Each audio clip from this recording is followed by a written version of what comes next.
El análisis que efectúa Alberto Pudú, por su parte, de la decisión del Tribunal Constitucional relativo a las ISAPRES posee características semejantes a las que acabo de sintetizar. En él también, entre otras cosas, se echa mano a una razón de las que pudiéramos llamar externas para criticar la sentencia. Una de las formas de evitar la dificultad contramayoritaria, esta acerca de la cual llamaba la revisión Bickel, sugiere Pudú, es la de sostener que el Tribunal Constitucional cautela la dimensión deliberativa de las normas. Esa es una razón para contar con el Tribunal Constitucional. Sin embargo, Pudú, a partir de esa razón, resuelve el caso, porque razona de la manera siguiente. Sugiere que, como contabilizar factores como el género o la edad no satisfacen ningún test deliberativo, entonces el Tribunal debió tratar con más severidad el artículo 38 de la Ley 18.930. Es decir, resolvió un caso de cae bajo la regla, requiriendo una razón, sin embargo, para contar con la regla. En todos esos casos, hay otros que podría citar, pero son estos los que me parecen más relevantes como ejemplo, simplemente el rasgo del deseo y la mención. Las razones a favor o en contra de la legitimidad del control constitucional se dirimen para resolver casos que caen bajo su esfera de competencia. Esa, por llamarla así, permanente preocupación por la legitimidad de los jueces constitucionales y por salvar la dificultad contramayoritaria que estos jueces se verían obligados a superar, que es un rasgo de varios de los trabajos de este volumen, no resulta de otra parte, fíjense ustedes, consistente del todo con la permanente invocación que en esos mismos trabajos se efectúa al derecho internacional de los derechos humanos. Esto se observa con relativa facilidad al leer los trabajos de Contessa y Lovera, pero también los de Pudú o los de Tabata Santelices y Mayra Pedersen. En todos esos trabajos se reprocha al tribunal o al sistema de normas no atender suficientemente al sistema internacional de los derechos humanos. Pero como el sistema internacional de los derechos humanos posee un déficit democrático respecto del resto de las reglas del sistema, puesto que las condiciones deliberativas con que se adopta un tratado internacional son inferiores a las de incluso una ley ordinaria, ¿verdad? No se entiende bien por qué ese sistema, que es deficitario desde el punto de vista democrático, podría ser tan relevante a la hora de decidir. Salvo, claro está, que el valor del sistema internacional no derive de su carácter democrático. Pero en ese caso, ¿por qué sí el valor del Tribunal Constitucional derivaría de su carácter democrático? O sea, ¿por qué la democracia importa tanto a la hora del Tribunal Constitucional, pero no importa nada a la hora del derecho internacional? Hay, por supuesto, en este anuario otros trabajos que eluden la característica que acabo de señalar, y en vez de echar mano a las razones que amparan a las reglas, se sirven de las razones que esas reglas admiten. El caso más característico que se recoge en este anuario de esta otra forma de razonar es el de Rodolfo Figueroa, a la hora de examinar críticamente el fallo del Tribunal Constitucional sobre la píldora del día después. Figueroa se pregunta si acaso las razones que escribió el tribunal podían ampararse en las reglas que el propio tribunal emitía. El trabajo de Figueroa es, en suma, el que más se parece a la dogmática, puesto que se pregunta qué razones admite la regla que el tribunal debía tutelar, sin examinar cuán buenas o malas eran las razones que había para establecer la regla.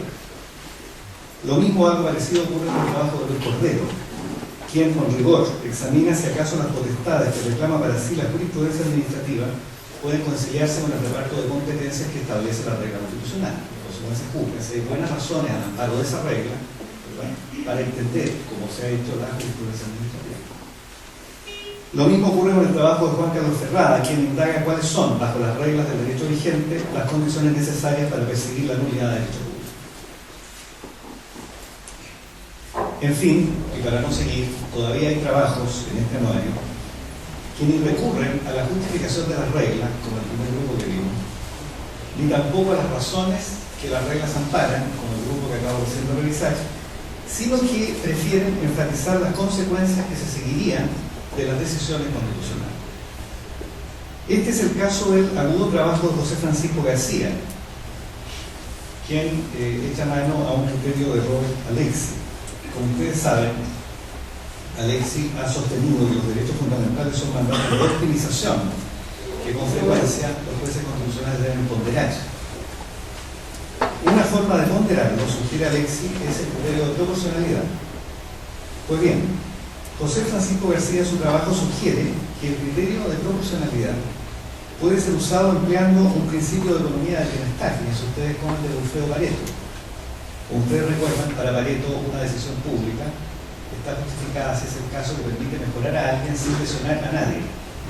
Entonces lo que sugiere José Francisco García es que el principio de proporcionalidad de Alexis podría ser aplicado para ponderar derechos fundamentales y alcanzar soluciones, por decirlo así, paretianas.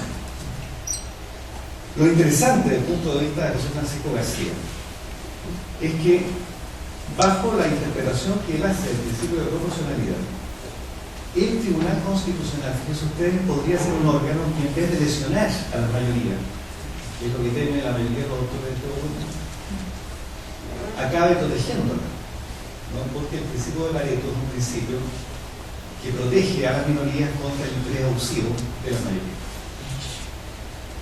Pues bien, lo que luego de leer estos trabajos de este excelente anuario, cabría preguntarse, ¿es acaso es correcto recurrir a la justificación de la regla a la hora de resolver los casos que cada vez más cuelgan? ¿O si en cambio sería mejor respetar escrupulosamente la definición de Hume, como hacen Figueroa o Cordero? ¿O si en fin sería más adecuado ceñirse a criterios consecuencialistas como lo hace García? ¿Cuál de estos es el criterio interpretativamente correcto de las reglas constitucionales? Este es el problema que plantea, creo yo, en un anuario. Dilucidar este problema parece muy importante, puesto que, como señalé al inicio, la existencia de una correcta práctica interpretativa parece casi tan importante como el texto constitucional para la calidad del sistema jurídico. Usted no saca nada de un espléndido texto constitucional si tiene una práctica interpretativa sobre aspecto confusa. Y no saca nada de una espléndida práctica interpretativa si el texto constitucional es una basura. Esto requiere un buen texto constitucional y al mismo tiempo una buena práctica interpretativa, de manera que preocuparse de cómo debe construirse la práctica interpretativa es una manera de preocuparse por tener una buena constitución. Ahora bien, no es momento, por supuesto, de intentar siquiera dilucidar este problema acerca de cuál debe ser el criterio interpretativo de las reglas constitucionales, pero al menos algún punto de partida me parece que uno puede sugerir a partir de la lectura de este anuario. Ese punto de partida puede ser el concepto, fíjense ustedes, de razón pública, que se invoca por lo demás 2 o 3 veces en los trabajos de este volumen, el concepto de razón. Como ustedes saben, hay 2 conceptos, sin embargo, de razón pública, y el jurista constitucional tiene que decidir a cuál de estos conceptos de razón pública va a ser fiel. El más antiguo de los conceptos de razón pública es el de Kant. Este autor sugirió que usted usaba la razón en un sentido público cuando lo hacía ante el gran público de lectores, dijo Kant. O sea, cuando usted ejercitaba la razón sin ningún límite. Era el caso, por ejemplo, ejemplificaba Kant, de un sacerdote que escribía teología racional. En ese caso, el sacerdote, cuando escribe teología racional, no se somete más que a los límites de la sola razón. En cambio, cuando está en el púlpito dando una admonición a los fieles, ¿no?, se somete a los límites de su oficio. ¿Vale? Ese es el concepto de razón pública planteado. El otro concepto de razón pública, y me refiero a esto porque lo invocan varios autores del volumen, es el que popularizó Rawls. Este autor llamó razón pública al tipo de razones que usted puede esgrimir en el foro institucional, es decir, el tipo de razones que usted puede esgrimir en el ámbito regido por las reglas que admitimos todos. Se trata de conceptos de razón pública completamente distintos, ¿no? El jurista constitucional tiene que acudir, como muy bien dicen algunos de los autores de este volumen, a la razón pública, pero la pregunta es a cuál de esas 2, a la razón pública de Kant o a la razón pública de Rawls.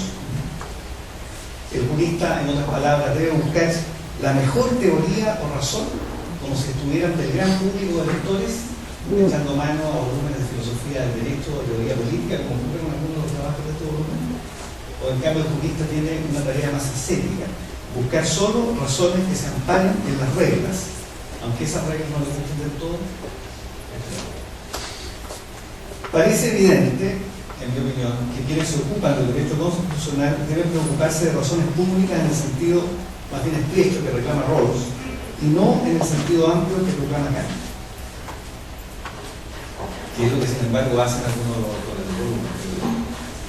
Los juristas son juristas, no son filósofos. En otras palabras, no deben argumentar sometidos a los principios y criterios de la sola razón, como si el derecho fuera el Tribunal Supremo de la racionalidad, sino que deben argumentar en base a las razones admitidas por las normas, aunque ellos no compartan las razones por las cuales esas normas fueron establecidas. Y sobre la base de esas normas deben entonces construir soluciones que satisfagan el valor de la integridad, es decir, que sean a la vez respetuosas del texto, aunque el texto les parezca repugnante, ¿no? Y respetuosas del valor global de la Constitución. Cuando eso se logra, es decir, cuando existe un texto al que se reconoce autoridad y bajo el cual se razona, podemos decir que existe una dogmática constitucional en sentido estricto, que es justamente aquella que no tenemos, me parece a mí todavía en Chile, pero a cuya construcción contribuirá, me parece, de manera decisiva este primer anuario de derecho público, por cuya aparición, no cabe ninguna duda, no hay más que alegrarse.